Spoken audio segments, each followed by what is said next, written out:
നമസ്കാരം. ഫ്ലവേഴ്സ് ടിവിയുടെ എല്ലാ പ്രിയപ്പെട്ട പ്രേക്ഷകർക്കും ഹൃദയം നിറഞ്ഞ സ്വാഗതം. Welcome to Flowers comedy. ഇത് ഐറ്റം വേറെ. നമുക്ക് തുടങ്ങാം. കാര്യക്കാരെ വിളിക്കാം.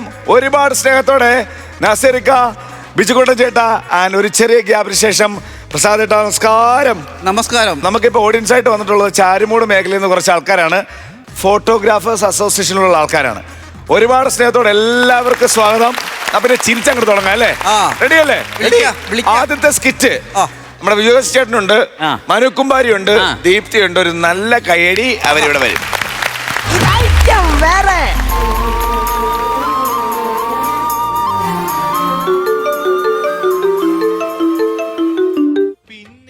ഹലോ. ബാലചേട്ടാ, ഇത് ഞാനാ പ്രസീന്നാ വിളിക്കുന്നത്. പ്രസീന്ന് കല്യാണക്കുറി അടിക്കാൻ തന്നില്ലായിരുന്നാ? എന്റെ പൊന്ന് സല്ലേ, ഞാനിപ്പോ അങ്ങോട്ട് വിളിക്കാൻ വേണ്ടി ഇരിക്കായിരുന്നു. പിന്നെ കല്യാണ ലെറ്ററിന്റെ കാര്യം അറിയാല്ല. എടാ വയസ്സ് 10-45 മുതുക്ക് മുറ്റടിച്ച് കല്യാണം കഴിക്കാതെ നിക്കുകയാണ്. 18 വർഷം കൊണ്ട് പെണ്ണാലോചിച്ചോണ്ടിരിക്കണ്. ഇപ്പൊ വന്ന ഈ പെണ്ണിനെ കെട്ടിയില്ലെങ്കിൽ അറിയാല്ല അവസ്ഥ. അതുകൊണ്ട് കല്യാണ ലെറ്റർ വെറൈറ്റി ആയിരിക്കണം. കല്യാണ ലെറ്റർ തുറക്കുമ്പോ തന്നെ പാട്ട് കേൾക്കണം. അത് ക്രിസ്മസ് കാർഡിനല്ലേ അങ്ങനെയൊക്കെ സെറ്റ് ചെയ്യുന്നത്? എടാ ബാലേട്ടന്റെ കല്യാണം അല്ലേടാ, ഒരു വെറൈറ്റി ആയിക്കോട്ടെ കല്യാണ ലെറ്റർ ഒക്കെ. ആയിക്കോട്ടെ അതൊന്നും ആയിക്കോട്ടെ. പിന്നെ ഞാൻ എന്തെങ്കിലും കറപ്ഷൻ ഉണ്ടെങ്കിൽ അത് തിരുത്താനായിട്ടാണ് വിളിച്ചത്. എന്തോന്ന് സല്ലേ പറ. അതെ, ഇതിനകത്ത് പെണ്ണിന്റെ പേര് എഴുതിയിരിക്കുന്നതാണ് എനിക്ക് ചെറിയൊരു ഡൗട്ട്. എന്തോന്ന്? ഹിമക്കരടി എന്ന് എഴുതിയിരിക്കുന്നു. ഹിമക്കരടി? എടാ ഹിമ KRD എന്നല്ലടാ പോത്തെ ഞാൻ പറഞ്ഞു തന്നത്. KR ദയാലുവിന്റെ മകൾ ഹിമ. അങ്ങനെ അണ്ണാ പിന്നെ പറഞ്ഞോ. ഇതിനകത്ത് അവരുടെ അഡ്രസ് വെച്ചിട്ടില്ലല്ലോ. എന്റെ പൊന്ന് സനലെ, നീ എന്റെ ജീവിതം നശിപ്പിക്കാൻ വേണ്ടി നടക്കുകയാണ്. എടാ അഡ്രസ് കല്യാണ ലെറ്റർ വെച്ച് കഴിഞ്ഞാൽ അത് കണ്ടുപിടിച്ച് കല്യാണം മുടക്കികൾ അവളെ വീട്ടിൽ ചെന്ന് കല്യാണം മുടക്കൂലേ. അതുകൊണ്ട് അഡ്രസ് വേണ്ട. അഡ്രസ് വേണ്ടെന്ന് പറഞ്ഞു ഇപ്പൊ പെണ്ണിന്റെ പേര് വെച്ച് കഴിഞ്ഞാൽ നേരത്തെ താരത്ത് എന്തെങ്കിലും അഡ്രസ് കൊടുക്കണ്ടേ? എടാ ഹിമ എന്ന് വെച്ചാ അതിന്റെ താഴെ വെച്ചോ കേരളം. കേരളമോ? മുഹൂർത്തം 11:30-11:45 നടക്കല്ലേ? സനലെ, നീ ഇതിപ്പോ എന്റെ ഫ്രണ്ടിൽ വെച്ചാണ് സംസാരിച്ചെങ്കിൽ നിന്റെ വായിലെ ഒറ്റ പല്ല് പോലും കാണൂല. എന്താണ്? എടാ മുഹൂർത്തം 11:30 ഉള്ളത് അങ്ങനെ നമ്മൾ കറക്റ്റ് ആയിട്ട് വെച്ച് കഴിഞ്ഞാൽ കല്യാണം മുടക്കികൾ ആ സമയത്ത് വന്ന് കല്യാണം മുടക്കൂലേ. അതുകൊണ്ട് മുഹൂർത്തം വൈകുന്നേരം 6:30 അങ്ങനെ വെച്ചാ മതി. 6:30? 6:30. 11:30 6:30 വരെ സമയമുണ്ടല്ലോ, അതുപോലെ എനിക്ക്. പിന്നെ എന്റെ മാമന്റെ അമ്മ മക്കു ഇവിടെ ഇല്ലാത്തവനാണ് എല്ലാ കാര്യങ്ങളും നിന്നെ ഏൽപ്പിക്കുന്നത്.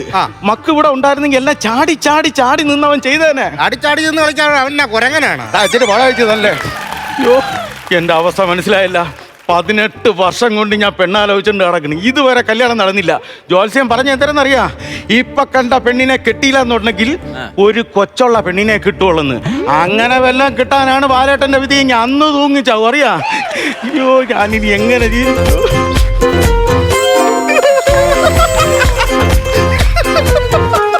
മക്കു മക്കു മക്കു കൂവി സ്വീകരിക്കുവാണ്. എടാ മക്കു എന്ന് വിളിച്ചപ്പോ കൂവിന്റെ നീട്ടം കൂടി പോയടാ. ബാലേട്ടാ, എന്റെ മക്കളെ, നീ ഇത്രയും കാലം എവിടെയായിരുന്നോ? ഞാൻ ബാംഗ്ലൂർ പോയിരിക്കുവായിരുന്നു. അവിടെ എന്തോന്ന് വിചാരിക്കാൻ പോയത്? എന്റെ ബാലേട്ട, അവിടെ നമ്മുടെ വിരാട് കോഹ്ലിയുടെ ക്രിക്കറ്റുകൾ നടക്കില്ലായിരുന്നോ? അതിന് ബാംഗ്ലൂർ റോയൽ ചലഞ്ചേഴ്സ് കപ്പടിച്ചു. അതിന് നിനക്കെന്തടാ? 18 വർഷത്തെ കാത്തിരിപ്പായിരുന്നു നമ്മുടെ വിരാട് കോഹ്ലിക്ക്. എന്റെ മുമ്പിൽ ഇപ്പൊ നിൽക്കുന്നത് വിരാട് കോഹ്ലി അല്ലേ? ഞാനാ? പിന്നല്ലാതാ. 18 വർഷമായിട്ട് ബാലേട്ടൻ പെണ്ണാലോചിച്ചിട്ട് നടക്കുവാണ്. പെണ്ണ് കിട്ടിയിട്ടില്ലല്ലോ. 18 എന്ന് പറയുന്നത് ലക്കി നമ്പറാണ്. ബാലേട്ടന്റെ കല്യാണം ഈ വർഷം തന്നെ നടന്നിരിക്കും. അയ്യോ, അറിയാല്ല. ഈ വർഷം നടന്നില്ലെങ്കിൽ ജോത്സ്യം പറഞ്ഞ അറിയാല്ല, ഒരു കൊച്ചുള്ളതിനെ കെട്ടാൻ പറ്റുള്ളൂ. ഇപ്പൊ തീരുമാനിച്ച കല്യാണം നല്ല അന്തസ്സായിട്ട് നമ്മൾ നടത്തിയിരിക്കും. പക്കുവായിട്ട് നടത്തും ചേട്ടാ, പക്കുവായിട്ട് നടത്തും. മക്കു, പിന്നെ ഞാനൊരു സിഗരറ്റ് വലിച്ചു കഴിഞ്ഞാ ഞാൻ പുക വിടും. ഞാനൊരു പെഗടിച്ചാൽ ഞാൻ അപ്പോഴെന്നെ ഇറങ്ങി അടിച്ച് വീഴും. ഞാൻ കിടന്ന് ഉറങ്ങിക്കഴിഞ്ഞാ ഞാൻ കൂർക്കം വലിക്കും. ഞാൻ CC ഇട്ടൊരു കാർ എടുത്താൽ ഞാൻ അടയ്ക്കൂടാ. ഞാൻ അടയ്ക്കും. CC ആണ്? CC അല്ല, കാറിന്റെ ഡോറ്. പിന്നെ വലിയ വലിയ സാധനങ്ങളൊക്കെ നീ ഉണ്ടാക്കി വെച്ചേക്കണ കടം ഞാൻ വീട്ടാനാ. ബാലേട്ടാ, എന്റെ ജീവിതത്തിൽ ഏറ്റവും വലിയ സന്തോഷം എന്താണെന്നറിയാമോ? ബാലേട്ടൻ എന്റെ ചേട്ടനായിട്ട് കിട്ടിയത്. മക്കളെ, എന്റെ ചേട്ടനാണ് ബാലേട്ടൻ. മണ്ണപ്പം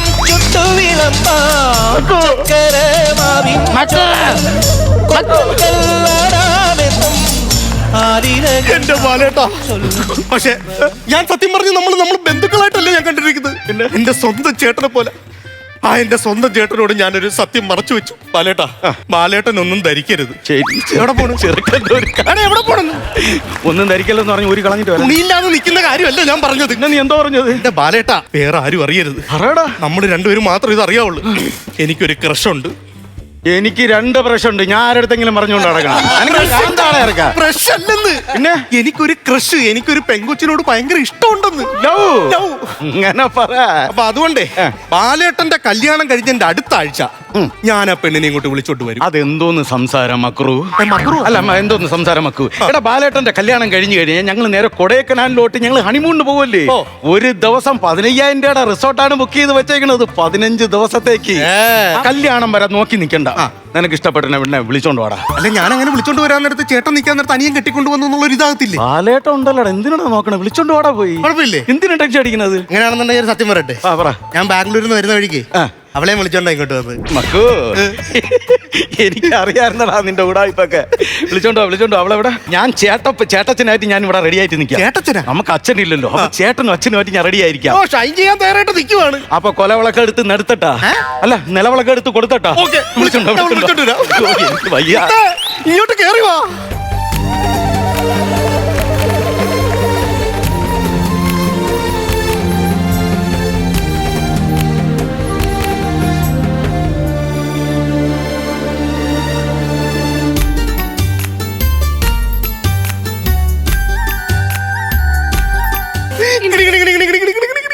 സത്യം പറയുകയാണെന്നുണ്ടെങ്കിൽ നിന്നെ എനിക്ക് കിട്ടുമെന്ന് ഞാൻ ഒരിക്കലും പ്രതീക്ഷിച്ച കാര്യമല്ല. എന്റെ ബാലേട്ടൻ ഉള്ളത് കൊണ്ടാണ് ഇതെല്ലാം സമ്മതിച്ചത്. അയ്യോ, ബാലേട്ടൻ വരുന്നു, ബാലേട്ടൻ.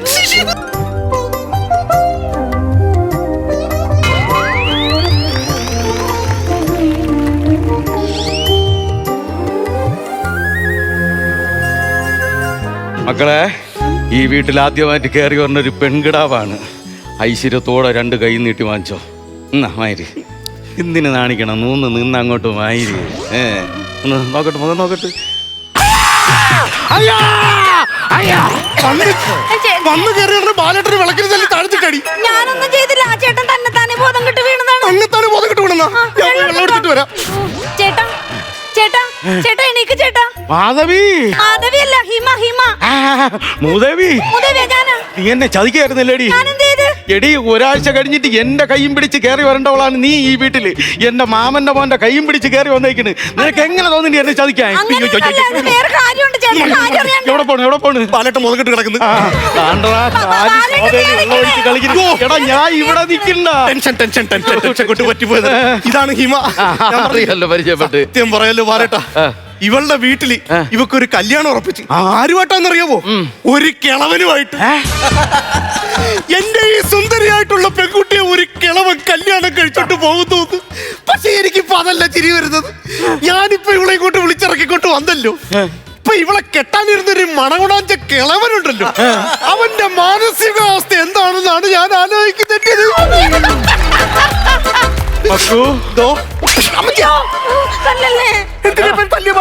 നീ ഇപ്പൊ പറഞ്ഞില്ലേ ഒരു കിളവൻ 10-45 വയസ്സുള്ള?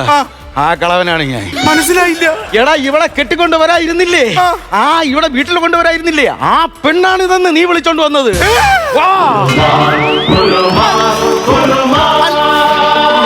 അല്ല ബാലേട്ടൻ, സത്യം പറഞ്ഞ ബാലേട്ടൻ ഞാൻ പോയി കണ്ട പെണ്ണാണെന്ന് ഞാൻ അറിഞ്ഞിരുന്നെങ്കിൽ ഇത് ഞാൻ എങ്ങനെയെങ്കിലും ഒഴിവാക്കിയേനെ. അവളെയല്ല, ബാലേട്ടൻ ഇതിനകത്ത് നിന്ന് എങ്ങനെയെങ്കിലും പറഞ്ഞ് ഒഴിവാക്കി. ഞാൻ പ്രേമിച്ച പെണ്ണിന് എങ്ങനെ ബാലേട്ടൻ തരാനായിട്ട് പറ്റുന്നത്? ഞാനിപ്പോ എന്തോന്ന് ചെയ്യുമെന്ന് പറ. ഞാൻ ചേട്ടനോട് അന്ന് എനിക്ക് ഒരു ഇങ്ങനെ ഞാൻ പെണ്ണ് കാണാൻ വന്നപ്പോഴത്തേക്കെങ്കിലും ഒരു വാക്ക് എന്റെ അടുത്ത് പറയാത്തന്തടി. ഒരു വാക്ക് പറയാത്തത്. അതല്ല, ഞാൻ ഒരു കാര്യം പറയാനുണ്ട് ചേട്ടാ. ഒരു കാര്യം പറയാനുണ്ടെന്ന് പറഞ്ഞപ്പോ ചേട്ടൻ ഒരു കാര്യം പറയണ്ടെന്നാണ് ഇങ്ങനെ കാണിച്ചത്. ഒരു കാര്യം ഞാൻ വിചാരിച്ച എന്തെന്നറിയാ, കല്യാണം കഴിഞ്ഞിട്ട് ഒരു കൊച്ചു മതി എന്ന് പറഞ്ഞു. എടാ, ഇത് ഞാൻ എന്തോ അറിയണ്. ഞാനൊരു കാര്യം ചോദിക്കട്ടെ കൊച്ചേ, പെണ്ണ് കാണാൻ വന്നതിന്റെ അന്ന് മുതൽ ഇന്നലെ രാത്രി 12:40 വരെ എന്തുമാത്രം മെസ്സേജ് ഞാൻ നിനക്ക് അയച്ചടി. ഇങ്ങനെയുള്ള സാധനം അയച്ചാ സൈഡിൽ ഇങ്ങനെ ചിറകിട്ടടിക്കുന്ന സാധനം അയച്ചാ. ഇന്നലെ രാത്രി കൂടെ 8-10 ഉമ്മ വന്നാ ഞാൻ. അയ്യോ, അതെന്താന്നറിയാമോ? ചേട്ടൻ പെണ്ണ് കണ്ടിട്ട് പോയപ്പോ തന്നെ ഞാൻ അച്ഛനോടും അമ്മച്ചിനോടും പറഞ്ഞ് എനിക്ക് മഹേഷിനെ മതി, ഞാൻ ചേട്ടനെ കല്യാണം കഴിക്കൂല, എനിക്ക് ഇഷ്ടമുള്ള. അപ്പൊ തന്നെ എന്റെ കുഞ്ഞമ്മ ഫോണ് മേടിച്ചെടുത്ത്, നിനക്ക് ഫോൺ വേണ്ടടി, നീ അവരെങ്ങനെ വിളിക്കുന്നു കാണട്ടെ എന്ന് കുഞ്ഞമ്മ മേടിച്ചോണ്ട് പോയി. എനിക്ക് ഫോണൊന്നുമില്ല. നിന്റെ ഫോണ് കുഞ്ഞമ്മേടയില്ല? കുഞ്ഞമ്മേടയില്ലേ? ഞാൻ അയച്ച മെസ്സേജിന്റെ ഒക്കെ മറുപടി തന്നത് കുഞ്ഞമ്മ. ലവ് ചിഹ്നത്തിന്റെ മറുപടി തന്നത് കുഞ്ഞമ്മ. ഉമ്മ തന്നത് കുഞ്ഞമ്മ കെട്ടിയതാണ്. കൊച്ചുണ്ടോ? ഒരു കൊച്ചുണ്ട്. ഭർത്താവ് ഉപേക്ഷിച്ചു പോയി. ചുമ്മല്ല, ഒരു ഉമ്മ കൊടുത്തപ്പോ 40 ഉമ്മ തിരിച്ചു തന്നത്. മക്കു എന്താ? എടാ ജോത്സ്യം പറഞ്ഞത് സംഭവിക്കാൻ പോണ്ട. എന്തുവാ? ഒരു കൊച്ചുള്ളതിനെ കെട്ടുമെന്ന് പറഞ്ഞില്ലേ? അത് സംഭവിക്കാൻ പോണ്ട. അയ്യോ പിന്നെ ഇല്ല, എടാ ഞാൻ ഒരു സിഗരറ്റ് വലിച്ചു കഴിഞ്ഞാ ഞാൻ പുക വിടും. നീ എന്തിനാ പോകണത്? എന്റെ മൂക്കം വായി മലിക്കാനാ വെച്ചേക്കണത്. ഞാൻ പോകാൻ വിടും. ഇല്ല ഞാനൊരു പെഗ് അടിച്ചാൽ നീ എന്നെ പൈസ കൊടുക്കണം. ഇല്ല നീ അടിക്കുന്ന പെക്കിന്റെ പൈസ ഞാൻ കൊടുക്കണോ? ബാലേട്ടാ, കൂലേട്ടൻ പറഞ്ഞു വിടാ അതിനകത്തോട്ട്. ബാലേട്ടൻ എന്നെ അങ്ങനെയാണല്ലേ കണ്ടത്. എടി, ബാലേട്ടൻ അതും ഇതും പറയും. ബാലേട്ടൻ എന്ന് പറഞ്ഞ എന്റെ അച്ഛന്റെ സ്ഥാനത്താണ് ഞാൻ കാണുന്നത്. ആണോ? അനുഗ്രഹം മേടിക്ക് വന്നു. പുള്ളി എന്തൊക്കെ പറഞ്ഞാലും മുണ്ടടിച്ചിട്ട് അനുഗ്രഹം മേടിക്കാൻ പറ്റും. ചുമ്മാ ഒരു അനുഗ്രഹം അച്ഛാ അച്ഛനാ അനുഗ്രഹിച്ചിരിക്കും. കാര്യം ചെയ്യ്, വിളക്കൂടുത്തോണ്ട് അത്തോട്ട് പൊക്കോ. ഞാൻ അങ്ങോട്ട് വരാം. മക്കു എന്തോ നിനക്ക് ഓർമ്മ ഉണ്ടാടാ മക്കു? പണ്ട് ഞാൻ 9 പഠിക്കുമ്പോ നീ 5ാം ക്ലാസ്സിൽ പഠിക്കണ്. അറിയാ, നീ 5ന്ന് ജയിച്ച് 9 വരെ വരാൻ വേണ്ടി ഞാൻ 9 വരെ തോറ്റ് പഠിച്ച്. അറിയാം നിനക്ക്? അത് സംഭവം ശരിയാണ്. എന്നിട്ട് നീ 9ൽ വന്ന് നമ്മൾ രണ്ടും കൂടെ 10ാം ക്ലാസ്സിലായി. 10ാം ക്ലാസ്സിലായപ്പോഴത്തേക്ക് 10ൽ ഞാൻ ജയിച്ച്, നീ തോറ്റ്. നിനക്ക് പെണ്ണ് കിട്ടി, ജയിച്ച എനിക്ക് കിട്ടിയില്ല ഇതുവരെ. അതൊക്കെ അങ്ങ് വിട് ബാലേട്ടാ, അതൊക്കെ അങ്ങ് വിട്. ഞാൻ എന്തായാലും എന്റെ മുത്തിന്റെ അടുത്തുണ്ടെന്ന് പോയിട്ട് എന്നാ ചുമ്മാ പോയിട്ട് ഇളക്കം കുറച്ച് വെയ് കേട്ടാ. ദൈവമേ, മറ്റവൻ കല്യാണ ലെറ്റർ അടിച്ച് കാണും തുറക്കുമ്പോ പാട്ട് കേൾക്കണം. ഹലോ ഹലോ അല്ലേ? എടാ മറ്റേ തുറക്കുമ്പം പാട്ട് കേൾക്കണ കല്യാണ ഒരു പാട്ട് സെറ്റ് പിന്നെ പറയണ കേൾടാ. ആ പാട്ട് വേണ്ട, വേറെ പാട്ട് മാറ്റി പിടിക്കാം. എടാ അതല്ലെന്ന്. പിന്നെ കല്യാണം മുടങ്ങി സനലേ, കല്യാണം മുടങ്ങി. ദൈവമേ, കല്യാണം കുറിക്കകത്ത് പെണ്ണിന്റെ അഡ്രസ് പോലും കൊടുത്തിട്ടില്ല. പിന്നെ എങ്ങനെയാ കല്യാണം മുടങ്ങിയത്? എനിക്കൊരു മാമന്റെ മോണ്ടല്ല മക്കു. ഞാൻ കേട്ടായിരുന്ന പെണ്ണിനെ അവൻ വിളിച്ചോണ്ട് വന്നതാ. നിനക്ക് ചിരി. എടാ എനിക്കിനി ആകെ ഒരു വിഷമമുള്ളത് എന്താ? ഞങ്ങൾക്ക് ജനിക്കാൻ പോണ ഒരു കൊച്ചുണ്ടല്ല, അതിനെ കിടത്താനുള്ള തൊട്ടിൽ വരെ വാങ്ങിച്ച് അകത്ത് റൂമിൽ ഇട്ടേക്കുണ്ട്. ഞാൻ എന്തോ നീ എന്ന് പറ. നീ എന്നാ അതെടുത്തിട്ടോണ്ട് ആട്ടിക്കൊണ്ടിരിക്കല്ലേ? ഇപ്പൊ എന്ത് ചെയ്യാൻ? ഇവനെ വിളിക്കണ്ടായിരുന്നു. ആരടാ ഇവനെയൊക്കെ വിളിച്ചത്? മുത്തേ, എന്താണ് ചക്കരെ? ചക്കര പൊന്നെ. ഓ മഹേഷേട്ടാ, എന്നാലും നമ്മൾ ഇങ്ങനെ ഒന്നിക്കുന്നത് ഞാൻ എന്നുള്ള ഒരു ചിന്തയില്ല. ചേട്ടച്ചൻ കേക്കും. കേട്ടച്ചനാ? എടി 10-45 വയസ്സുണ്ട്. ആ പൊട്ടന് ചെവി കേട്ടുകൂടാ. കേക്കാലോ രണ്ടും. ഈ ചെറുക്കൻ ഒരു നാണുമില്ല. കൈ ഇത് വിടുന്നു. പോ. എന്താണ് നീ ഇങ്ങോട്ട് വന്നേ? ഞാൻ ഒരു കാര്യം പറഞ്ഞ, നീ ഇങ്ങോട്ട് വന്നേ. നാണക്കേട് എനിക്ക് അവന്റെ മുമ്പ് നിൽക്കാൻ. ഇങ്ങോട്ട് വാന്ന് പറഞ്ഞെന്ന് പറഞ്ഞാ ഇത് കൊള്ളാല്ല. വിളിച്ചെടുത്ത് വരത്തില്ലേ? എന്നാ പിന്നെ ഞാൻ അങ്ങോട്ട് വരാം. ഇങ്ങോട്ട് വരാൻ പറഞ്ഞ കേക്കത്തുമില്ല. മക്ക് വന്നിട്ട് 1.5 മണിക്കൂറായി. ബാലേട്ട ഒരു ഗ്ലാസ് വെള്ളം കുടിച്ചാന്ന് അവൻ ചോദിച്ചില്ല. ഇപ്പൊ കയറി വന്ന പെണ്ണിന് ഐസ്ക്രീം എടുത്ത് വെച്ചേക്കണ്. ഞാൻ കഴിച്ചതിന് ശേഷം ഉണ്ടാക്കിയാ മതിയടാ.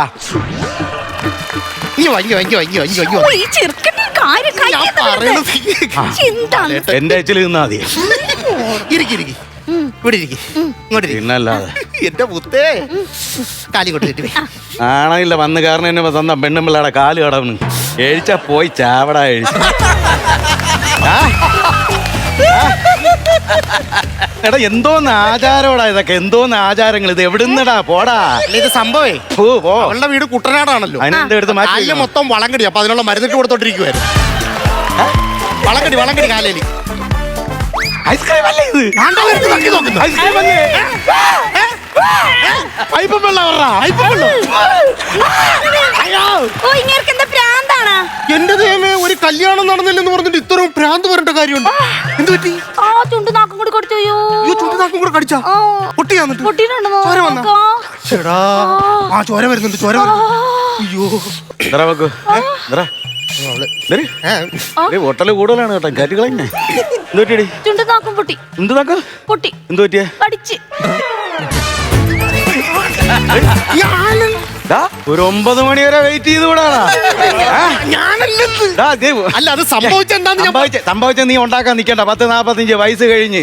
പാലേട്ടൻ അറിയാവോ? എന്തോന്ന്? ആ ഇരിക്കുന്ന എന്റെ മുത്താണ്. ഞാനൊരു സോഡ കുടിച്ചാ ഞാൻ ഗ്യാസ് വിടും. എനിക്കൊരു പനി വന്ന ഞാൻ പാരസിറ്റമോൾ ഗുളിക കഴിക്കും. അവക്ക് വയറിന് സുഖമില്ലെങ്കിൽ ഞാൻ തുമ്മും. ഞാൻ അടിച്ചോണ്ട് നടന്ന ഡയലോഗ് എടുത്ത് എന്റെ മണ്ടയ്ക്ക് തിരിച്ചടിക്കണം. അല്ല പാലേട്ട, ഞങ്ങൾ തമ്മിൽ അങ്ങനെ ഇഷ്ടമായതുകൊണ്ടാണല്ലോ. അവസാനം കഴിഞ്ഞു വാ. എന്താ? ആരും അറിയണ്ട. എന്തോ വെച്ച് മാറ്റാൻ പറ്റുമോ? ഡയലോഗ് മാറിപ്പോയി. ഞാനേ ഇനി ഇവിടെ നിൽക്കില്ല. എവിടെ പോണു? ഞാൻ കൊടൈക്കനാലിൽ പോണു. കൊടൈക്കനാലിൽ പോയിട്ട് എന്താ? എടാ സൂയിസൈഡ് പോയിന്റ് എവിടെയാണുള്ളത്? അവിടെ പോയി എടുത്ത് ചാടി അങ്ങ് ചാവും. ആത്മഹത്യ പോണു. എന്റെ പാലേട്ട പോകരുത്. പാലേട്ട പോകരുത്. ദേഹത്ത് പിടിക്കരുത്. പാലേട്ട പോകരുത്.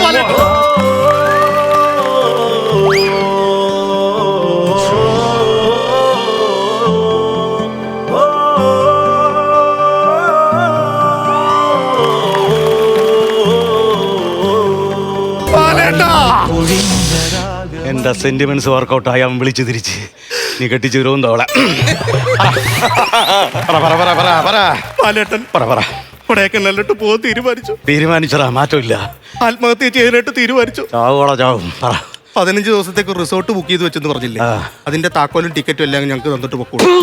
നിനക്ക് എങ്ങനെ തോന്നുന്നുണ്ട ഇങ്ങനെയൊക്കെ പറയാൻ? നാണമില്ലാടാ നിനക്ക്? എന്തോ ബാലേട്ടൻ, ഞാനിപ്പോ എന്ത് ചെയ്തെന്ന്? നീ ഒന്നും ചെയ്യണ്ട. കണ്ടാ ബാലേട്ടന് ജീവിതം തിരിച്ചു കിട്ടിയടാ. കുഞ്ഞമ്മയെങ്കിൽ കുഞ്ഞമ്മ. പറമുത്തേ. ബാഗ് സാധനങ്ങളെല്ലാം സെറ്റ് ചെയ്ത് പാക്ക് ചെയ്ത് പോയി. ബാലേട്ടൻ ആവരണം. എന്തോ ബാലേട്ടൻ പറഞ്ഞു. ബാലേട്ടൻ എല്ലാം സെറ്റ് ചെയ്ത്. ചേട്ടച്ചാന്നാ മേലാൽ അങ്ങനെയുള്ള വിളി വിളിക്കരുത്. പിന്നെ കൊച്ചിച്ചാന്ന് വിളിക്കൂ കൊച്ചേ. നിന്റെ കുഞ്ഞമ്മ ഞാൻ കെട്ടാൻ തീരുമാനിച്ചു. എനിക്ക് മനസ്സിലായി.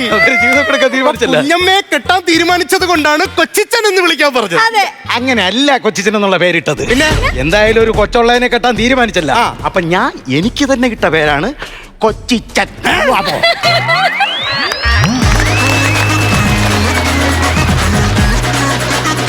നല്ലൊരു കൈയടി വിജുക്കുട്ടി ചേട്ടാ. നല്ല സ്കിറ്റായിരുന്നു കേട്ടോ. നല്ല രസമുള്ള സ്കിറ്റായിരുന്നു. ബന്ധങ്ങൾക്ക് അടിസ്ഥാനം കൊടുക്കുന്ന അല്ലെങ്കിൽ ബന്ധങ്ങൾക്ക് കാത്തു സൂക്ഷിക്കുന്ന രണ്ടുപേരാണ്. അത് ഭയങ്കര ഒരു മെസ്സേജ് ആയിരുന്നു കേട്ടോ. പിന്നെ അതിനകത്ത് വേറൊരു മെസ്സേജും കൂടി ഉണ്ട്. കാരണം അധികമായി കഴിഞ്ഞാൽ അമൃതും വിഷമാണെന്നുള്ളത് അല്ലേ? എനിക്ക് തോന്നണ അത്യാവശ്യം നല്ല ഹ്യൂമർ ഉണ്ടായിരുന്നു. ബിജു നന്നായിട്ട് കളിച്ചിട്ടുണ്ട്. ഇപ്പോൾ എന്നും പോലെ തന്നെ കുറേ കളിക്കെങ്കിലും കുറേ ഇങ്ങനെ വലിച്ചു നീട്ടി ഇങ്ങനെ കളിച്ച് നേരത്തെയൊക്കെ പോകാറുണ്ട്. പക്ഷേ ബിജുവിന് സെൻട്രലൈസിൽ നിന്ന് കളിച്ചിട്ട് കോമഡികൾ കൂടുതലുള്ളത് കിട്ടിയിട്ടുണ്ടായിരുന്നു. പക്ഷേ ഈ സ്കിറ്റ് ആപ്റ്റായിരുന്നു. ബിജു നന്നായിട്ട് ചെയ്ത്, അതുപോലെ തന്നെ ബിജുവിനെ സപ്പോർട്ട് ചെയ്ത് മനു കുമ്പാര അക്കു കിടിലനാക്കി. ദീപ്തിക്ക് ഈ പറഞ്ഞ പോലെ ചെറുതുണ്ടായിരുന്നുള്ളെങ്കിലും ആ ചെറിയ സാധനം അവിടെ നിന്നുകൊണ്ട് തന്നെ ചെയ്ത് ആ കാര്യങ്ങളൊക്കെ നല്ല ഡീല് ചെയ്ത് ഉഗ്ര സ്കിറ്റായിരുന്നു. അപ്പോൾ എന്തായാലും അടുത്ത പ്രാവശ്യം നമുക്ക് വമ്പൻ അടിക്കണം കേട്ടോ. എന്തായാലും ഇത് ഓൾ ദ ബെസ്റ്റ്. നല്ല രസമുണ്ടായിരുന്നു കേട്ടോ.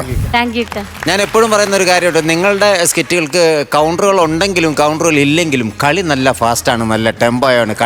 കളിച്ച് പഠിച്ച് വെച്ചിരിക്കുന്ന സാധനങ്ങൾ അതേപടി ഒരു അക്ഷരം പോലും തെറ്റാതെ മിഴുങ്ങാതെ പെർഫോം ചെയ്യുന്ന 3 ആർട്ടിസ്റ്റുകളാണ് നിങ്ങൾ 3 പേരും. പക്ഷേ ഇതിൽ ആവശ്യത്തിനുള്ള കൗണ്ടറുകൾ ഇഷ്ടംപോലെ നിറച്ചു. നല്ല ത്രെഡ്, നല്ല ട്വിസ്റ്റുകൾ, നല്ല അവതരണ ശൈലി. 3 പേരും നല്ല ഭംഗിയായിട്ട് ചെയ്തു. നല്ലോണം ആസ്വദിച്ചു. ഉള്ള ചില കൗണ്ടറുകൾ പൊട്ടിച്ചിരിക്കുന്ന കൗണ്ടറുകൾ ഉണ്ടായിരുന്നു കേട്ടോ. ബിജുവിൻ്റെ കയ്യിലായിരുന്നു ഇന്നത്തെ പമ്പരത്തിൻ്റെ ചരട്. ബിജു ആണത് കൊണ്ടുപോയി ഓടിച്ചെത്തിയത്. അടുത്ത പ്രാവശ്യം ഇങ്ങനെ തന്നെ ആകാവുള്ളൂ. നല്ല നല്ല കണ്ടന്റുകൾ തപ്പിയെടുക്കുക, നല്ല ഫാസ്റ്റായിട്ട് കളിക്കുക, നല്ലവണ്ണം ചിരിപ്പിക്കുക. All the best. ഗംഭീരം കേട്ടോ. നല്ല ലൈഫായിട്ടുള്ള പെർഫോമൻസ് ആയിരുന്നു.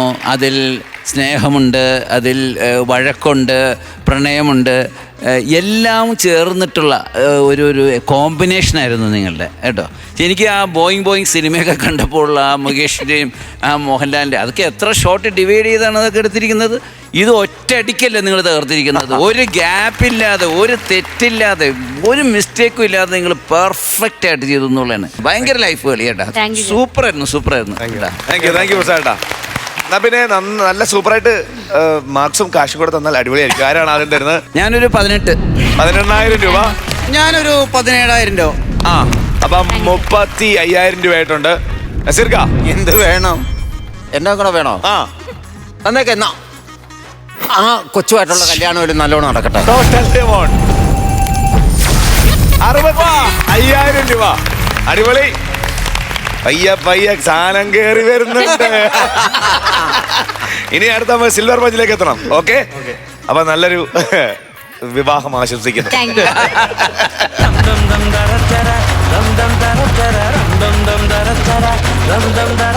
ഫ്ലവേഴ്സ് കോമഡി ഇത് ഐറ്റം വേറെ. അടുത്ത ടീം റെഡി ആയിട്ട് സ്കിറ്റുമായിട്ട് ബിൻരാജ് ഉണ്ട്, പ്രമോദേട്ടനുണ്ട്, കൂടെ മീനാക്ഷി ചേച്ചി. നല്ലൊരു കൈഡി എടുത്ത് അവർക്ക് പോരും.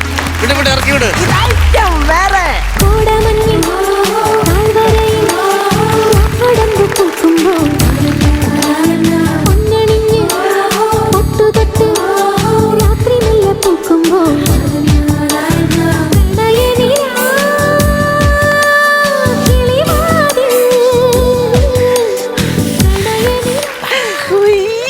അങ്ങനെ എന്റെ ആഗ്രഹം സാധിച്ചു. ഊട്ടി എത്തി. ഓ ഞാൻ കളിക്കുന്നിടത്തല്ലല്ലോ ഇങ്ങനെ വാഴ വെക്കുന്നത്. ഇതിന് ഇച്ചിരി റേഞ്ച് കുറവാ. അതെ, മക്കളോട് നുണ പറഞ്ഞ് കാശി പോവാന്നും പറഞ്ഞ് വന്നില്ലേ ഊട്ടി. ആ ഊട്ടി എത്തിയെന്ന് ഞാൻ സ്വന്തമായിട്ട് അങ്ങ് പറഞ്ഞതാ. എന്റെ വലിയൊരു ആഗ്രഹമല്ലായിരുന്നു ഊട്ടി കാണണമെന്ന്. എന്തായാലും ഞാൻ കൊണ്ടുവന്നാണ്ട ഊട്ടി കാണിച്ചേ. കാണിച്ചു. ഇനി കുറച്ച് ദിവസം നമ്മൾ രണ്ടുപേരും കൂടെ അങ്ങ് അടിക്കും പൊളിക്കും. ചുമ്മാ ഇരിക്കുന്നേ, പോ ഇങ്ങോട്ട്. എനിക്ക് ഇവിടുത്തെ തണുപ്പങ്ങോട്ട് പറ്റുന്നില്ലടി. ആണ്ടെ അവിടെ ആരാണ്ട് തീ ഇടുന്നുണ്ട്, പുകയൊക്കെ പോകുന്നുണ്ടോ? നമുക്ക് പോയി ഇച്ചിരി തീ കാഞ്ഞേച്ച് വന്നാലോ? എന്റെ പൊന്നു മനുഷ്യ, അത് കോടമഞ്ഞ് കയറി വരുവാ. തീ കായാൻ പോകുന്നു. എന്റെ പൊന്നടി തണുപ്പിന്റെ അതാ കൈയൊക്കെ കണ്ടോ മരം കണക്കാവുന്നടി. ഞാനിച്ചിരി തടവി തരാം. ഈ തടവ് മേലോട്ട് ഈ തടവ് മേലോട്ട് കൊണ്ടുവന്നേ. നീ പിടിക്കണം. അങ്ങനെ വലിച്ച് ഈ തൊലിയെല്ലാം കൂടെ ഇവിടെ റബ്ബറിട്ട് വെച്ചിരുന്നെങ്കിലേ ഞാൻ നല്ല അടിപൊളിയായിട്ട് ഇരുന്നേനെ. നമുക്ക് സ്റ്റാപ്ലർ പിന്നെ അടിച്ചു വെക്കട്ടെ. എന്തെങ്കിലും പറയാ കൊള്ളേ. ആട്ടടി ഈ ചെറുക്കം വിളിക്കുന്നത് നീ എടുത്തു, നീ എടുത്തു. ഹലോ ഹലോ അമ്മ, എവിടെ എത്തി? ഞങ്ങള് ഊട്ടി എത്തി. ഊട്ടിയാ? അല്ല, ഞങ്ങള് റൂം പൂട്ടി ഇറങ്ങിന്ന്. അമ്പലങ്ങളിലൊക്കെ കേറിയാ? എന്നാ മക്കളെ കേട്ടില്ല? അമ്പലങ്ങളിൽ കേറിയോ? അമ്പലം ഒരു വശത്തൂന്ന് ഇങ്ങനെ കേറി തുടങ്ങി. അവിടെ എങ്ങനെയുണ്ട് കാലാവസ്ഥ? ഉടിഞ്ഞ തണുപ്പാടാവേ. അവിടെ അതെ അതെ അതെ, ഇപ്പൊ ഇവിടെ തണുപ്പാന്ന്. അച്ഛനെന്തേ? അച്ഛൻ ഇവിടെ നിന്ന് നാമം ചൊല്ലുന്നുണ്ട്. അമ്മ ഇനി റേഞ്ച് കുറവാ, ഒച്ചത്തേ പറ. അമ്മ ഇനി അടുത്ത എവിടാ പോന്നെ? ഇനി ഞങ്ങള് കൊടൈക്കനാല്. അല്ല അതെ, ഈ റേഞ്ച് ഇല്ലാത്തത് കൊണ്ട് വിട്ട് വിട്ട് കേക്കുകയല്ലേ. അതാ ഇവിടെ കൊട വെച്ച കനാലിന്റെ അടുത്ത് കൊട വെച്ച ഒരു അമ്പലം ഉണ്ടല്ലോ. നീ വന്നിട്ടില്ല, നിനക്ക് അറിയത്തില്ല. ആ അമ്പലത്തിൽ കയറി 2 ദിവസം തൊഴുത് ഭജനമൊക്കെ ഇരുന്നിട്ട് അച്ഛനും അമ്മയും കൂടെ അങ്ങ് വരാതെ.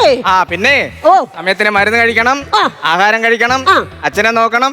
അപ്പൊ ശരി എന്നാ പിന്നെ വിളിക്കാം. എല്ലാം ശരി, ഓക്കെ എന്നാ. ഓക്കെ. അയ്യോ, അങ്ങനെ ഒരു തരത്തിൽ ഒപ്പിച്ചെടി. ഈ പറഞ്ഞതൊക്കെ ചെറുക്കം വിശ്വസിച്ചോ?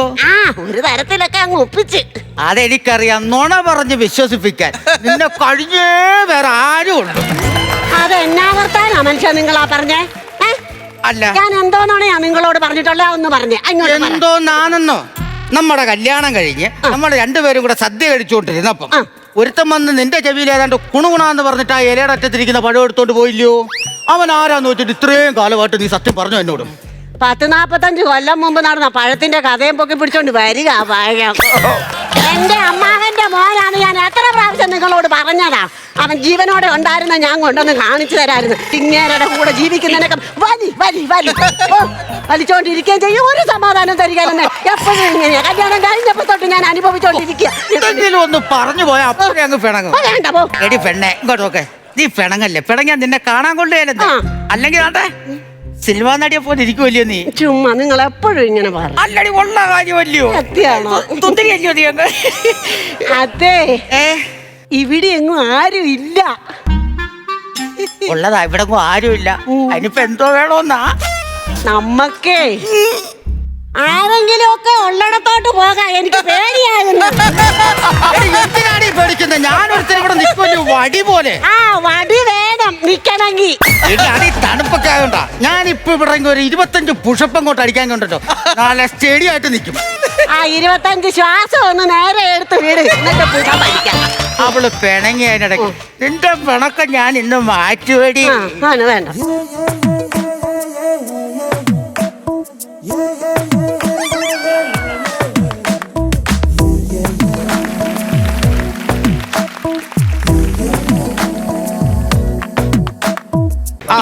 അല്ലയാ, ഇവിടെ റേഞ്ച് ഇല്ല, ഭയങ്കര തണുപ്പ്.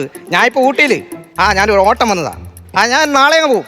അവിടെ അവളും മോനും ഒറ്റയ്ക്കില്ലേ ഉള്ളു. അമ്മയച്ഛനും കാശിക്ക് പോയി. അതുകൊണ്ടാ ഞാൻ എപ്പോഴും അങ്ങ് വരും. ഓക്കെ എന്നാ ഞാൻ വിളിക്കാല്ലേ, അവിടെ വന്നിട്ട് വിളിക്കാം.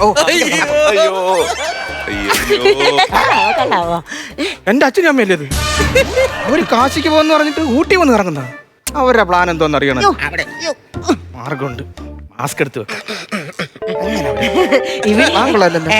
കാണാൻ ഒരുപാട് സ്ഥലമുണ്ട്. കണ്ണാടി വെക്കാം. ആരോടെങ്കിലും ചോദിച്ചിട്ട് പോകാം. ആരോടെങ്കിലും ഒക്കെ ഒന്ന് ചോദിക്കാം. നല്ല വിധേയനായി അറിയാൻ വയ്യാത്ത സ്ഥലത്ത് നിന്നെ കൊണ്ട് ഞാൻ വന്നത്. ഇത് ആരെങ്കിലും സഹായത്തിന് കിട്ടാമെങ്കിൽ ഇവിടെ എല്ലാം നമുക്ക് നടന്ന് കാണാം. അങ്ങോട്ട് ചെന്നിട്ട് ആരോടെങ്കിലും ഒന്ന് ചോദിച്ചാലേ, അവിടെയൊക്കെ ആൾക്കാരുണ്ട്. ആളും പേരും ചോദിക്കാനാടി, വാ നമുക്ക് നോക്കാം. ചോദിക്കല്ലേ? കോഴിക്കോട് റെയ്ഡ് ഇവിടെ വന്ന് നമ്മൾ എന്തിനാ കൂടെ? നമ്മൾ ശരിക്കുള്ള ഭാര്യ ഭർത്താവുമല്ലേ? ആണെങ്കിൽ എന്താ റെയ്ഡിന് പിടിച്ചാലുണ്ടല്ലോ ഊപ്പാട് വരും. നിനക്ക് അറിയാൻ മേലാഞ്ഞിട്ട് അവിടെ നിന്ന് വെച്ച് ഇവനെ ഗൈഡ് എന്നാ പറഞ്ഞ ഗൈഡ്. നമസ്കാരം സാർ. നമസ്കാരം. ഞാൻ ഈ ഊട്ടി വരുന്നവർക്കേ ഈ സ്ഥലങ്ങൾ കാണിച്ചു കൊടുക്കുന്ന ഗൈഡാണ്. ഗൈഡ്. ഇവിടെ ഒരുപാട് സ്ഥലങ്ങളുണ്ട്. അതായത് സൂയിസൈഡ് പോയിന്റ് ഉണ്ട്, വെള്ളച്ചാട്ടം ഉണ്ട്, തേയിലത്തോട്ടം ഉണ്ട്. തേയിലത്തോട്ടം ഉണ്ടോ? പിന്നെ തേയില കിട്ടുവോ? അതെ, നമുക്കൊരു 2 കിലോ തേയില മേടിച്ച് വീട്ടിൽ കൊണ്ടുപോവാം. ഞാൻ കഴിഞ്ഞ ആഴ്ച കൊണ്ടുവന്നായിരുന്നല്ലോ. അല്ല, ഞാൻ കഴിഞ്ഞ ആഴ്ച വീട്ടിൽ കൊണ്ടുപോയായിരുന്നു 2 കിലോ തേയില. ഈ ഒരു കാര്യം 2 കിലോ തേയില മാത്രം ആക്കണ്ട, ഇവിടുന്ന് ഇച്ചിരി മൂടൽ മഞ്ഞും കൂടെ വാരിക്കൊണ്ട് വീട്ടിൽ കൊണ്ടു കൊടുത്തിട്ടാ. ഞങ്ങൾ ഊട്ടിയിൽ നിന്ന് കൊണ്ടുവന്നു പറഞ്ഞ് കൊണ്ടുകൊടു. എടി നമ്മളിപ്പോ കാശിയിലല്ലയോ? കാശിയില അത് വേറെ സെറ്റപ്പാ. അത് ഇവിടെ പറയാൻ പാടില്ല. ഇല്ല, വേറെ ചോദിച്ചേ, എവിടെയാ പോകാൻ പറ്റുന്നത്? അതിന് മുമ്പ് നമുക്ക് കീച്ചനോട് ഫോട്ടോ ഇങ്ങ് എടുക്കാം. അവനോട് പറ. 2 ഫോട്ടോ ഇങ്ങ് എടുത്താണ് ഞങ്ങൾ. വീട്ടിരിപ്പുണ്ട്, പക്ഷേ ഇവിടെ നിന്ന് എടുത്ത ഫോട്ടോ ഇല്ല. അല്ല, ഞാൻ എന്റെ ഫോണിൽ നിന്ന് എടുക്കാം. അല്ല, എന്തിനാ? അല്ല, എന്റെ ഫോണിൽ നിന്ന് എടുക്കുമ്പോഴേ എനിക്ക് മറ്റൊരാളെ കാണിക്കാൻ പറ്റും. ആരെ കാണിക്കാം? അല്ല, നിങ്ങളെ കാണിക്കാൻ പറ്റും. ഫോട്ടോ എടുത്തിട്ട് അങ്ങോട്ട് കാണിക്കാം. അല്ല, അന്നേരം ആ ഫോട്ടോ എങ്ങനെയാ ഞങ്ങൾക്ക് ഇവിടെ വരുന്നത്? അതൊക്കെ ചെയ്തു തരും. എടാ, പച്ച മുഴുവനെ വേണേ. Full size. പീടി മനുഷ്യ അങ്ങോട്ട്. ചിണ്ടോ ചിണ്ടോ അതെന്തോ അവൻ പറയുന്നേ? ഇതിങ്ങനെ താത്തു വെക്കാൻ. അത് താത്തു വെച്ചാൽ ഫോൺ കിട്ടും. ചിണ്ടോ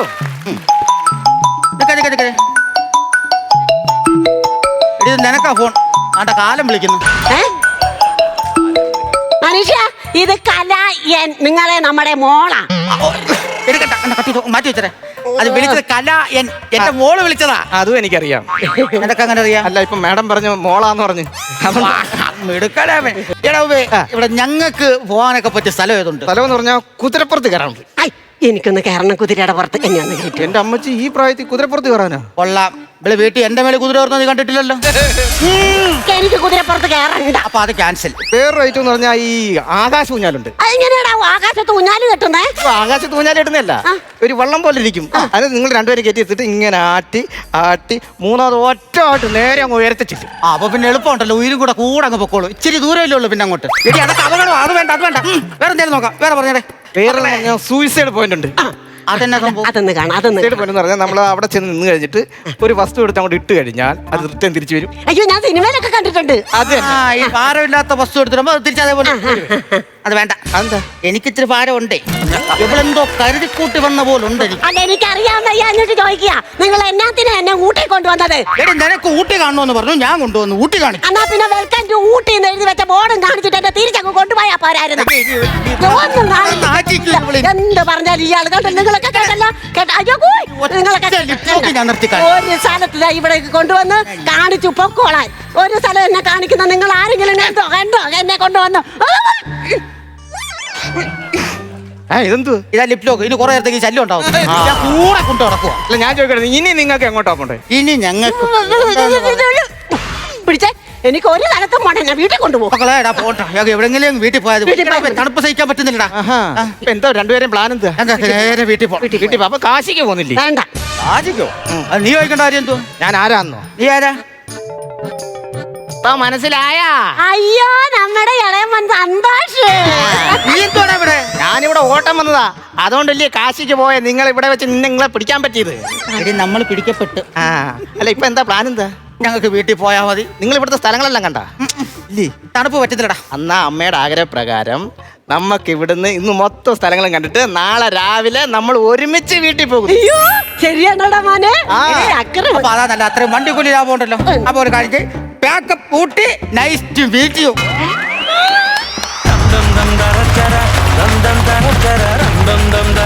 നല്ലൊരു കൈയടി, നല്ലൊരു അപ്പൂപ്പനും നല്ലൊരു അമ്മൂമ്മയും അല്ലേ നസീർക്ക? ഇന്ദിരാജ്, പ്രമോദ്, മീനാക്ഷി, നന്നായിരുന്നു കേട്ടോ. നല്ല രസമായിരുന്നു. നല്ല കണ്ടന്റ് ആയിരുന്നു നിങ്ങളെടുത്തത്.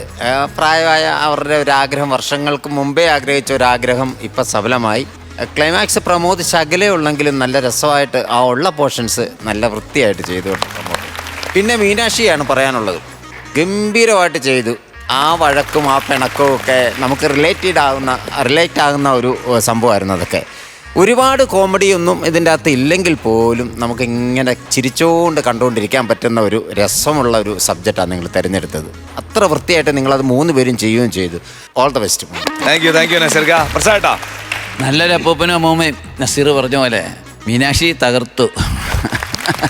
പല മക്കളും ചിന്തിക്കേണ്ട ഒരു കാര്യമാണ്. ശരിക്കും ഒരു നല്ല ലെസൺ കൂടെയാണിത്. കാരണം അപ്പനും അമ്മയും വയസ്സായി വീട്ടിലിരിക്കട്ടെ എന്നല്ല, അവർക്കും ഒക്കെ ഒരുപാട് യാത്രകൾ ചെയ്യാനായിട്ട് ആഗ്രഹിക്കുന്ന, ഞാനും ഒരുപാട് യാത്ര ചെയ്യാൻ ആഗ്രഹിക്കുന്ന ഒരു വ്യക്തിയാണ്. അപ്പോൾ അതുകൊണ്ട് എനിക്ക് കുറേയും കൂടെ റിലേറ്റഡായി ഈ ഇങ്ങനെ നിങ്ങളുടെ ഒരു യാത്രയായിട്ട് നിങ്ങൾ പോയപ്പോൾ. നസീർ പറഞ്ഞ പോലെ കണ്ടിരിക്കാൻ രസമുള്ളതും നല്ല ആംബിയൻസും ഈ തണുപ്പൊക്കെ ഫീൽ ചെയ്തു. നിങ്ങളുടെ കോസ്റ്റ്യൂംസ് എല്ലാം ശരിക്കും ഊട്ടിയിലെത്തിയ ഒരു ഫീൽ അല്ലേ? തീർച്ചയായിട്ടും അതൊക്കെ ഉണ്ടായിരുന്നു. All the best. കൊള്ളാം. Thank you. ഇത് കൂടെ ചേട്ടാ.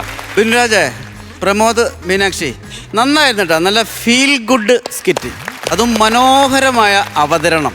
ഈ പറഞ്ഞ പോലെ തന്നെ കൊച്ചു കൊച്ചു തമാശകളും കൊച്ചു കൊച്ചു സന്തോഷങ്ങളും കൊച്ചു കൊച്ചു ദുഃഖങ്ങളൊക്കെ നമ്മളെ അറിയിച്ച ആ ഒരു കുടുംബം എന്നൊക്കെ പറയുമല്ലോ, അതാണ് വേണ്ടത്. മീനാക്ഷി ഇടയ്ക്കിടയ്ക്ക് ഇങ്ങനെ ചൂടാവുമ്പോൾ അതിൻ്റെ കൂടെ തീയിൽ എണ്ണ ഒഴിക്കുന്ന പോലെ അല്ല, അത് എങ്ങനെ ആറിക്കാം, എങ്ങനെ തണുപ്പിക്കാം, അതാണ് ഒരു കുടുംബം എന്ന് പറഞ്ഞാൽ. അത് നിങ്ങൾ രണ്ടുപേരും കറക്റ്റായിട്ട് മനോഹരമായിട്ട് ചെയ്തിട്ടത്. ആ ഇടയ്ക്കുള്ള ഒരു പിണക്കം അത് നമുക്ക് ഭയങ്കര ഇഷ്ടപ്പെട്ടു. അതാണ് ഞാൻ ഫീൽ ഗുഡ് എന്ന് പറഞ്ഞത്. എനിക്ക് ഏറ്റവും കൂടുതൽ നിങ്ങളുടെ അവതരണം ഭയങ്കര ഇഷ്ടമായി. ആദ്യം മുതൽ അവസാനം വരെ അത് നമുക്ക് എന്താണ് ഒരു ലാളിത്തം തോന്നുന്ന ഒരു പെർഫോമൻസ് ആയിരുന്നു. 3 പേര് നല്ല രസമുണ്ടായിരുന്നു, അടിപൊളി. ഇനിയും ഇതുപോലത്തെ ഫീൽ ഗുഡ് ആയിട്ട് വരുമ്പോൾ ഇങ്ങനെ മനോഹരമായിട്ട് അവതരിപ്പിക്കണം കേട്ടോ. അല്ലെങ്കിൽ നമുക്ക് നേരത്തെ പറഞ്ഞ വില്ലനൊക്കെ വന്നിട്ട് ഹൈ പ്രഷറിൽ കളിച്ചിട്ട് അങ്ങനെ കയറ്റണം. അത് നിങ്ങൾക്കറിയാം, നിങ്ങൾ കാണിച്ചു തന്നിട്ടാണ് നമ്മളങ്ങനെ പറയണം കേട്ടോ. അപ്പോൾ ഓക്കെ, ഓൾ ദ ബെസ്റ്റ്. അടിപൊളി. Thank you. കൊടുക്കാം. കൊടുക്കാം. പിന്നെ ആരാദ്യം? ഞാനൊരു 15 രൂപ കൊടുക്കാം. 15,000 രൂപ. രണ്ടാമത് ആരാ തരുന്നത്? കൊടുക്കാം. നസീർക്ക. ഞാനൊരു 14,000 രൂപ കൊടുക്കാം. അപ്പം 29,000 രൂപ ആയിട്ടുണ്ട്. പ്രസാദ് ഏട്ടാ, ഞാൻ അങ്ങോട്ടല്ല തരേണ്ടത്. ടോട്ടൽ ഓക്കെ തന്നിരിക്കുന്നു. എമൗണ്ട് 40,000 രൂപ ഇട്ടിട്ടുണ്ട്. 2 ദിവസം ഊട്ടിലൊക്കെ നിന്ന് കറങ്ങിയിട്ട് സമാധാനത്തോടെ പയ്യെ പോയാൽ മതി കേട്ടോ, ഒരു ധൃതിയില്ല. ഓക്കെ, അപ്പൊ ഓക്കെ.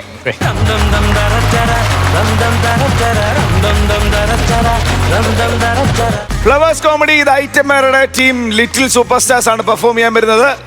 അനിരുദ്ധ്, ആര്യ, ആരാധ്യ. നല്ലൊരു കൈഡി.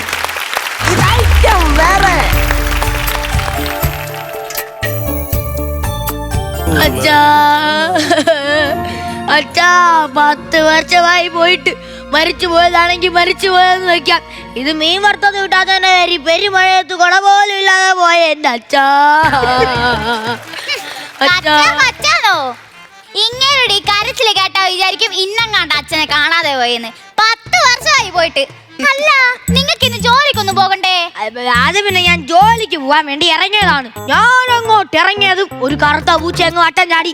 കറുത്ത പൂച്ച വട്ടം ചാടി കഴിഞ്ഞാൽ പിന്നെ അവസ്ഥ ഗുണ ജോലിക്കൊന്നും പോവാൻ പാടില്ല, അറിയാലോ. എന്റെ ദൈവമേ, ഏതോ ഒരു ചന്തയിൽ കിടക്കുന്ന കറുത്ത പൂച്ചയെ എടുത്തോണ്ട് വന്ന് അതിന് ട്രെയിനിങ്ങും കൊടുത്ത് എന്നിട്ട് ഇങ്ങനെ ജോലിക്ക് ഇറങ്ങാൻ നോക്കുമ്പോ അതിനെ വട്ടം ചാടിപ്പിക്കും. ആ പേരും പറഞ്ഞ് വീട്ടിലിരിക്കാനാണ് പതിവ്. നല്ല സ്വഭാവം തന്നെ. Thank you. നാളമില്ലല്ലോ പെണ്ണുപിള്ളയുടെ ചെലവിൽ ഇങ്ങനെ ജീവിക്കാൻ. എന്ത് ചെയ്യാനടി, പാരമ്പര്യമായി പോയി. പക്ഷേ നീ കണ്ടോ, ഇന്നല്ലെങ്കിൽ നാളെ ഞാനൊരു ലക്ഷ്യപ്രഭു ആയിരിക്കും. എന്താ ഇത്ര ഉറപ്പ്? ഞാൻ മെനക്കെട്ട് ലോട്ടറി എടുക്കുന്നുണ്ടടി. താണ്ടേ, നിങ്ങൾ കൊറേ നേരം കൊണ്ട് ആരോ കിടന്ന് വിളിക്കുന്നു. ഈ നേരത്ത്. ഹലോ ഹലോ, ആരാണ്? ഹെൽത്ത് ഇൻഷുറൻസ് കമ്പനിയിൽ നിന്നാണേ. പറയൂ. നിങ്ങളെ അച്ഛന്റെ ഇൻഷുറൻസ് 20 ലക്ഷം രൂപ സാങ്ഷൻ ആയിട്ടുണ്ടേ. എത്ര? 20 ലക്ഷം രൂപ.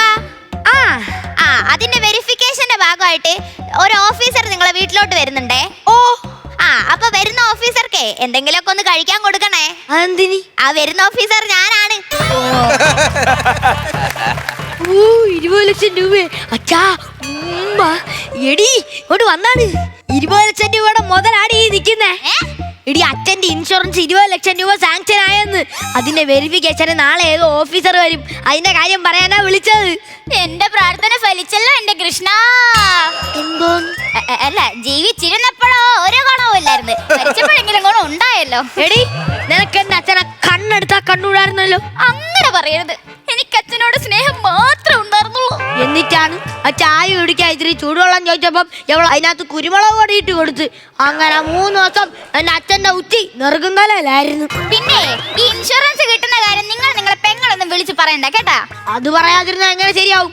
അവകാശികൾ ആരും ചോദിച്ചാൽ ഞാൻ എന്തോന്ന് പറയും? നേരെ മാർഗത്തിൽ നിങ്ങൾ മാത്രമേ ഉള്ളൂ എന്നങ്ങ് പറഞ്ഞാ മതി. നീ അറിഞ്ഞൂടാ. പിന്നെ 20 ലക്ഷം രൂപ നാളെ തന്നെ കിട്ടൂലേ?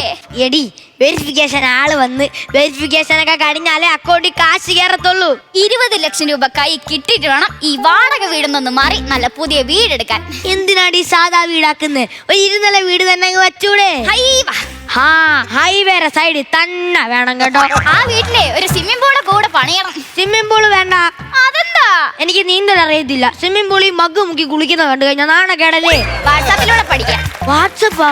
വാട്സാപ്പിലൂടെ ഇംഗ്ലീഷ് പഠിക്കാമെങ്കിലേ നീ എന്തായാലും പഠിക്കാം. അന്നൊരു ചായ കുടിച്ചതിന്റെ പേരിലാണ് ഞാൻ ഇപ്പൊ ഇതൊക്കെ കേൾക്കേണ്ടി വരുന്നത്.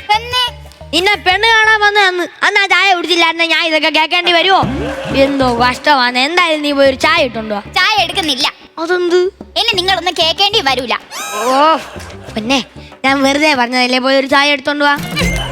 അയ്യോ ഇതെന്തോ കോലവാടി, എന്റെ കൈയൊക്കെ അങ്ങ് ഉണങ്ങിപ്പോയല്ലോ. പക്ഷെ മുഖമൊക്കെ നല്ല വെളുത്ത് തുടുതുടായിരിക്കുന്നു. ചെല്ലി ചെല്ലി ചെന്നൊരു ചായ ഇട്ട് ചെല്ലി ചെല്ലി ചെല്ലി ചെല്ലി ചെല്ലി ചെല്ലി നല്ലൊരു ചായ ഇട്ടോണ്ട് വാ.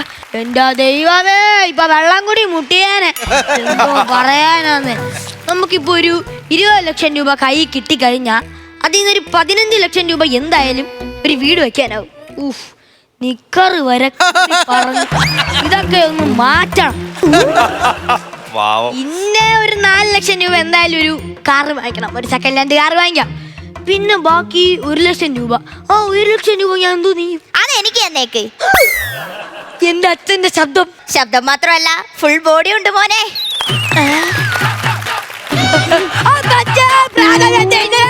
അയ്യോ അച്ഛൻ പ്രേതം. അയ്യോ ഞാൻ പ്രേതമല്ല, ഞാൻ നിന്റെ അച്ഛനാ. അച്ഛനോ? ഇത്രയും കാലം എവിടായിരുന്നു? എനിക്ക് ഒരു ഉൾവിളി വന്നു. ഞാൻ നേരെ ഹിമാലയത്തിലേക്ക് വിട്ടു. ഈ ഉൾവിളി വന്നപ്പോ അടുത്ത റൂമിൽ കിടക്കുന്നവനെ ഉണർത്തി ഒന്ന് പറഞ്ഞിട്ട് പോയായിരുന്നെങ്കിൽ ഇത്രയും പ്രശ്നം ഉണ്ടാവുമായിരുന്നോ? അല്ല, ജീവിച്ചിരിപ്പുണ്ടെന്നെങ്കിലും അച്ഛനൊരു ഫോൺ വിളിച്ച് പറഞ്ഞുകൂടായിരുന്നോ? ഞാൻ എന്റെ ആത്മീയതയിലേക്ക് കടക്കുവാണ്. അവിടെ ഫോണും മറ്റു ഉപകരണങ്ങളും ഒന്നുമില്ല. എടീ സുലോചനെ, നീ വാടി, നിനക്കൊരു സർപ്രൈസ് ഉണ്ട്. എന്തോ മനുഷ്യ? കാണും. ആഹാ, അത് കൊള്ളാം. കാശ് കൈ കിട്ടുന്നതിന് മുമ്പ് അച്ഛന്റെ പ്രതിമയും വാങ്ങി വെച്ചോ? അത് പ്രതിമയല്ലടേ, അതിന് ജീവനുണ്ട്. ഒന്ന് പോ മനുഷ്യ. നീ വേണമെങ്കിൽ ഒന്ന് തൊട്ട് നോക്ക്. പോ അവിടുന്ന്, എനിക്ക് പേടിയാ.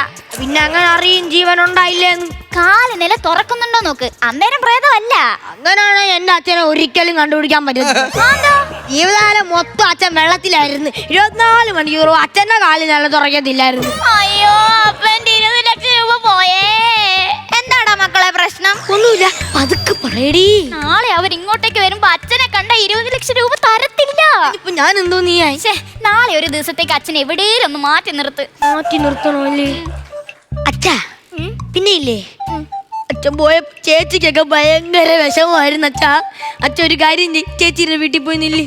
ഓഹോ, അപ്പൊ നിനക്ക് ഒരു പെണ്ണുമ്പിള്ളെ കിട്ടിയപ്പോ നിനക്ക് നിന്റെ അച്ഛനൊന്നും വേണ്ടല്ലേ? ശരിയടാ, ഞാൻ എന്റെ മൂത്ത മോളുടെ വീട്ടിലോട്ട് പോവാൻ പോവാ.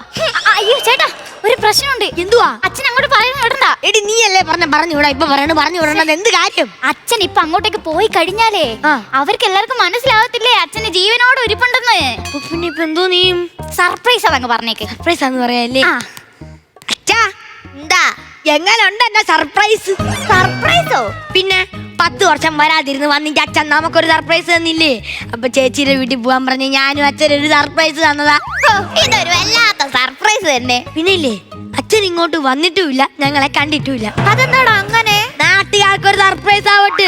ഇത് അതിന് വലിയൊരു സർപ്രൈസ് ആയി പോയി. പിന്നെ അച്ഛൻ നോണ്ട് ആ മുറിക്കകത്തോട്ട് കയറിക്കോ, ഞങ്ങൾ അച്ഛൻ അവിടെ ഇട്ട് പൂട്ടിക്കോളാം. എന്തിനാടാ പൂട്ടിയിടുന്നേ? അയ്യോ പൂട്ടിയിടുന്നല്ല, ഹിമാലയത്തിൽ പോയി ധ്യാനമൊക്കെ നടത്തിയിട്ട് വന്നതല്ലേ. അച്ഛൻ ചെന്ന് ഇത്തിരി റെസ്റ്റ് ഒക്കെ എടുക്ക്. വേണ്ട വേണ്ട, ഞാൻ കൊറേ ധ്യാനം ചെയ്തിട്ടാ വന്നേ. ഇനി ഞാൻ റെസ്റ്റ് എടുക്കുന്നില്ല. പിന്നെ അച്ഛൻ ഇങ്ങോട്ട് വരുന്നത് ആരെങ്കിലും കണ്ടായിരുന്നോ? ദൈവം സഹായിച്ച് ആരും കണ്ടില്ല. ഓക്കെ, 20 ലക്ഷം രൂപ സേഫ്. പിന്നെ ആ കുന്നേല ദിവാകരൻ അങ്ങോട്ട് തിരിഞ്ഞിരുന്ന് ജോലി ചെയ്യായിരുന്നു. ഞാൻ അവനെ വിളിച്ചിട്ട് നമുക്കൊന്ന് കൂടണ്ടേന്ന് ചോദിച്ചു. 20 ലക്ഷം രൂപ ക്യാൻസൽ. ഇതിനെക്കാളും നല്ല അച്ഛൻ ആ 24 ചാനലിൽ പോയി പറഞ്ഞാ പോരായിരുന്നു. കുഴപ്പമില്ലടാ, ഞാനത് പറഞ്ഞതും അവനേതോ പ്രയത്നോട് അടുക്ക് താലിറങ്ങി അങ്ങ് വീണ്. ഓക്കെ, 20 ലക്ഷം രൂപ വീണ്ടും സേഫ്. പിന്നെ മോനെ, ഞാൻ ആ ജംഗ്ഷനിൽ പോയിട്ട് എന്റെ കൂട്ടുകാരെയൊക്കെ കണ്ട് മുറുക്കിയിട്ടൊക്കെ ഒന്ന് ഇങ്ങോട്ട് വരാം. അയ്യോ, അച്ഛൻ തിരി പോണ്ടാ. എന്താടാ? അച്ഛന് മുറുക്കാൻ ഞാൻ വാങ്ങിച്ചോണ്ട് വരാം. അപ്പൊ എന്റെ കൂട്ടുകാരൊക്കെ എനിക്ക് കാണണ്ടേ? അച്ഛന് വരാൻ ഞാൻ കണ്ടോളാം കൂട്ടുകാരെ. എന്റെ കൂട്ടുകാർ ഈ കണ്ടിട്ട് എന്താടാ കിട്ടാനുള്ളത്? അത് കുഴപ്പമില്ല, അച്ഛൻ ഇവിടെ വന്നിരുന്നേ. അച്ഛൻ ജംഗ്ഷനിൽ ഒന്നും പോണ്ട, അതുകൊണ്ട് അച്ഛന് മുറുകാനൊക്കെ ഞാൻ വാങ്ങിച്ചു തന്നോളാം അച്ഛാ. പറ്റത്തില്ല, എനിക്ക് ജംഗ്ഷനിൽ പോണം. അയ്യോ അച്ഛന് പോണ്ടെന്ന്. അച്ഛാ എന്തു കഷ്ടമായ അച്ഛൻ, എന്നാ പിന്നെ ഒരു സെക്കൻഡ് വെയിറ്റ് ചെയ്യേ. എടി അച്ഛൻ്റെ അടുത്ത് പറയാടി, വേറെ വഴിയൊന്നും ഇല്ലടി. എന്തോ കഷ്ടം നോക്കണേ, പോയി പറ. അച്ഛാ അച്ഛന് ഒരു 20 ലക്ഷം രൂപ ലോട്ടറി അടിച്ചാന്ന് വിചാരിച്ചോ. ആ ലോട്ടറി ഒരാൾ കൊണ്ട് കളഞ്ഞെന്ന് വിചാരിച്ചോ. അച്ഛൻ അയാളെ എന്തോ നീ കൊല്ലും ഞാൻ. ഓ പക്ഷെ എനിക്ക് കൊല്ലാൻ പറ്റത്തില്ല, അതെന്റെ അച്ഛനായി പോയി. മനസ്സിലായില്ല. അത് പിന്നെ അച്ഛൻ ഹിമാലയത്തിൽ പോയല്ലോ. അപ്പൊ അച്ഛൻ മരിച്ചെന്നും പറഞ്ഞുകൊണ്ട് ഇൻഷുറൻസുകാര് ഒരു 20 ലക്ഷം രൂപ തരാന്ന് പറഞ്ഞിട്ടുണ്ട്. അപ്പൊ അച്ഛനെ കണ്ടു കഴിഞ്ഞാൽ അവരത് തരത്തില്ല അച്ഛാ. ഓഹോ, അപ്പൊ ഇതിനായിരുന്നല്ലേ എന്റെ മോൻ അച്ഛനോട് ഇത്രയും നേരം സ്നേഹം കാണിച്ചത്. എന്റെ കഥ കഴിയാൻ കാത്തുകായിരുന്നല്ലേടാ പൈസ മേടിക്കാൻ. അത് പിന്നെ അച്ഛാ കൈ കിട്ടിയതല്ലേ, കൊണ്ട് കളയണ്ടല്ലോ. പ്ലീസ് അച്ഛാ പോവല്ലച്ചാ. അച്ഛൻ ഞാൻ ഫ്രൂട്ട്സും വെജിറ്റബിൾസും ഒക്കെ മേടിച്ചോണ്ട് വരാ അച്ഛാ, പ്ലീസ് അച്ഛാ. പോത്തില്ല. ഓ ഭാഗ്യമായി. അല്ല അച്ഛൻ എന്തിനാണ് ഹിമാലയത്തിൽ നിന്ന് കെട്ടിയെടുത്തോണ്ട് ഇങ്ങോട്ട് വന്നത്? അതെ, ഈ ഹിമാലയത്തിൽ പോയപ്പോ അവിടെ ഈ ഫുഡ് കഴിച്ചതിന്റെയും പൂജ ചെയ്തതിന്റെ ഒക്കെ 1 ലക്ഷം രൂപ കടമായിട്ട് നിൽക്കുന്നുണ്ട്. അത് എന്റെ മോന്റെ അടുത്തുനിന്ന് വാങ്ങാൻ അച്ഛൻ ഇങ്ങോട്ട് വന്നേ. അതിനിപ്പോ എന്താ, 20 ലക്ഷം രൂപ എനിക്ക് കിട്ടിക്കഴിഞ്ഞാൽ അപ്പൊ തന്നെ 1 ലക്ഷം രൂപ ഞാൻ അച്ഛൻ അങ്ങ് തരും. പക്ഷെ ഒരു പ്രശ്നമുണ്ട്. എന്തോന്ന്? ഞാൻ ഇങ്ങോട്ട് വരുന്ന വഴിക്കേ ആ പഞ്ചായത്ത് ഓഫീസിലൊന്ന് കേറി. എന്തിന്? എന്റെ പെൻഷനൊക്കെ വന്നിട്ടുണ്ടോന്നൊന്ന് ചോദിക്കാൻ. എന്റെ ഈശ്വര, 1600 രൂപയുടെ പെൻഷന് വേണ്ടി 20 ലക്ഷം രൂപ കളഞ്ഞിട്ട് വന്നേക്കുന്ന മുതലാളല്ലേ ഇതെന്റെ ദൈവമേ. എന്റെ മോൻ പോയിട്ട് അച്ഛന് മുറുക്കാനും ഫ്രൂട്ട്സും ഒക്കെ മേടിച്ചോണ്ട് പോവാ. കാലി കുരുവൊന്നുമില്ലല്ലോ, പോയി തനിയെ മേടിച്ചോണ്ടാ മതി. എന്റെ ദൈവമേ, ഇതിനെക്കാട്ടി നല്ലത് എന്റെ ഹിമാലയം ആയിരുന്നേ.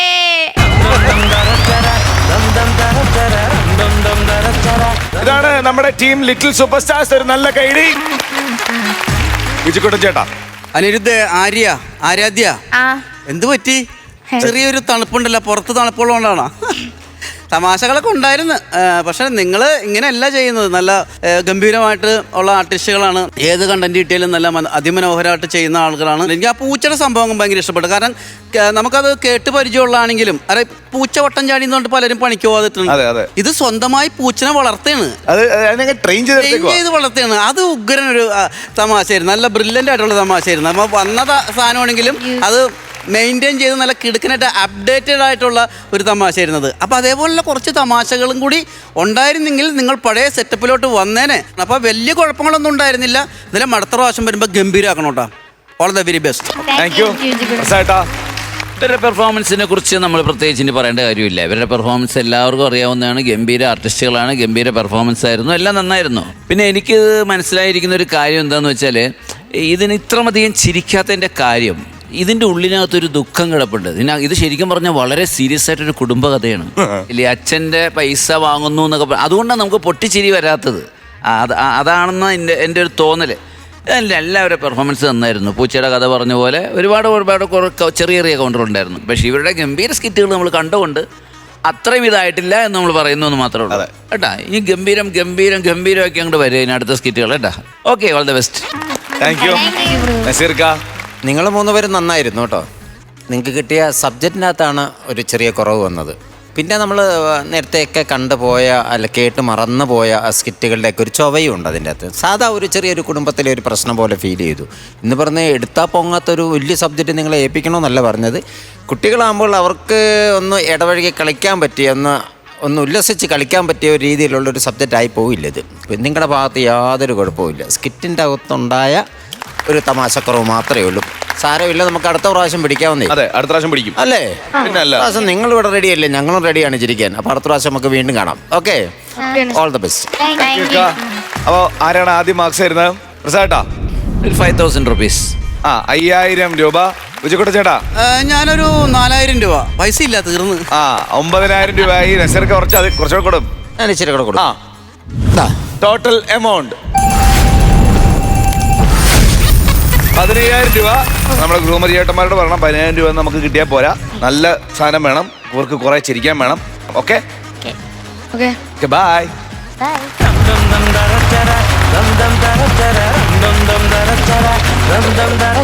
ഫ്ലവേഴ്സ് കോമഡി ഇത് ഐറ്റം വേറെ. ഇന്നത്തെ നമ്മുടെ ഐറ്റങ്ങൾ അവസാനിച്ചു, സ്കിറ്റുകൾ അവസാനിച്ചു. നമുക്ക് വീട്ടിൽ പോകേണ്ട സമയമായി. സുഖമായിട്ട് കിടന്നുറങ്ങാം അല്ലേ? അപ്പൊ ഞങ്ങള് ഇതിലും കിടലും സ്കിറ്റുകളുമായിട്ട് അടുത്ത എപ്പിസോഡിൽ വരുന്നതായിരിക്കും. അതുവരെ ദിസ് ഇസ് ബൈ ഫ്രം ജീവ and bye from flowers comedy. ഇത് ഐറ്റം വേറെ. Good night.